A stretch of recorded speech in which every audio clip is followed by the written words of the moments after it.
Hello everyone. Temple దర్శనం అయిపోయిన తర్వాత బయటకు వచ్చి కొద్దిసేపు అలా రిలాక్స్ అవుతున్నామండి. సో మా పిల్లలు కూడా దర్శనం చేసుకొని వచ్చిన తర్వాత కొంచెం మెడిటేషన్ మూడ్లోకి వెళ్ళిపోయారనమాట. అక్కడ చల్లగా గాలి వస్తుంది కదా, సో అక్కడ కూర్చొని కొద్దిసేపు అలా మెడిటేషన్ చేస్తున్నారు. సో వేప చెట్టు కింద కూర్చున్నారండి వీళ్ళు యాక్చువల్గా.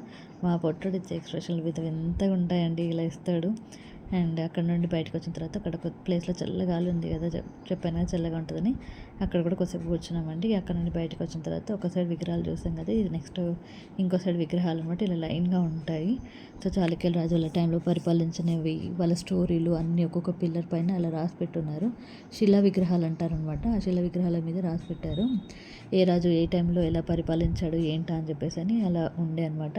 సో కొన్ని విగ్రహాలు అలా ఉన్నాయి. సో అక్కడ అయిపోయిన తర్వాత బయటకు వచ్చేసాము. బయట మహావీర్ గారి విగ్రహం అని చెప్పాను కదా అక్కడ.